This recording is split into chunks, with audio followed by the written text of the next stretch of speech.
topic is blacks, Jews, and justice. Until we see anti-Semitism as a toxic species of the white supremacy that threatens black security and democracy's future, none of us are truly safe. Martin Luther King said in 1968, when asked, "When will the black community take action against the vicious anti-Semitism?" And nearly 55 years later, the actions of two black figures will ask us that question once again. Ye, the hip-hop artist and fashion designer formerly known as Kanye West, has unleashed a rash of anti-Semitic tirades, while the Brooklyn Nets basketball superstar Irving posted on social media a link to a documentary laden with anti-Semitic views. Yes, this vitriol has spilled over into social media when there was a posting of a screenshot of text exchanged with Ye and the rap mogul Diddy Combs, accusing Diddy of being controlled by Jews.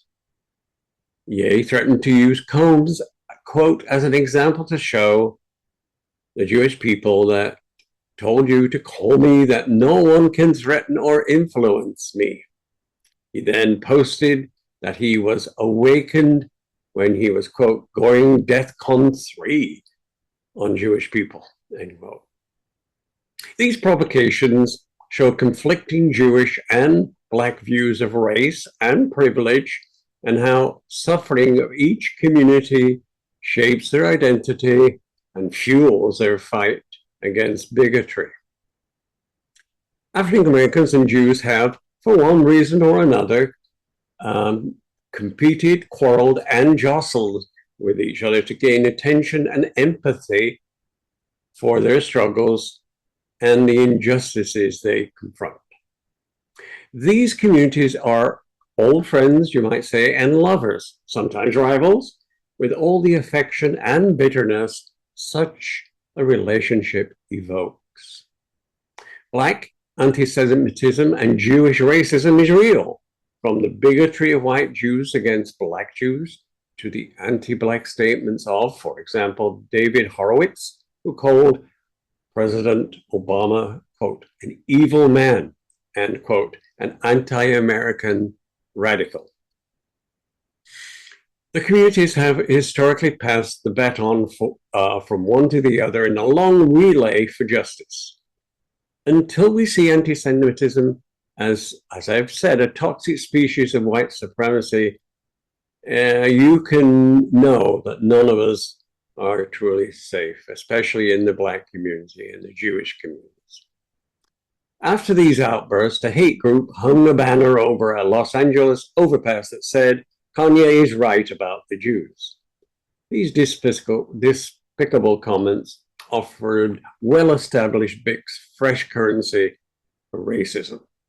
Irving's refused to apologize, leading to an indefinite suspension by the Brooklyn Nets, followed by a belated apology and a meeting with Adam Silver, the commissioner of the NBA. After the conversation, Silver said that in over a decade of association with Irving, quote, "I've never heard an anti-Semitic word from him, or frankly, hate directed at any group." Whether or not he is anti-Semitic is not relevant to the damage caused by the posting of hateful comment. Part of the damage, which is not discussed enough, is that both men have encouraged those who harbor deep animosity to Jews. The Reverend King condemned black anti-Semitism as about largely a northern ghetto experience driven by the contrast between Jews as the, quote, most consistent and trusted ally in the struggle for justice, and Jews as, quote, the owner of the store around the corner where he pays more for what he gets, and landlords who charge, quote, a color tax, end quote. Black folk often praise Jews for their unity and, above all, their ability as people, who comprise less than 2.5% of the population, to successfully make their way in the world with perceived entrepreneurial success and cerebral accomplishments that many Black folk admire and covet. This is more myth than fact. Whatever wealth, privilege, and influence Jews have built, there is also a history of persecution and the trauma carried by the families of the Holocaust victims and survivors. The relation of Blacks to Jews cannot be divorced from the privilege of whiteness. The fact that most Jews are white eligible and African Americans are white excluded creates a tension between these two groups. And many Jews that have less to do with the cultural conflicts between the groups than the meaning of Blackness and whiteness in America. There is a rule of thumb that applies to Latinos, Asians, indigenous people, Jews, and most other groups. If you are inside the community, you can take far more liberties than outsiders can.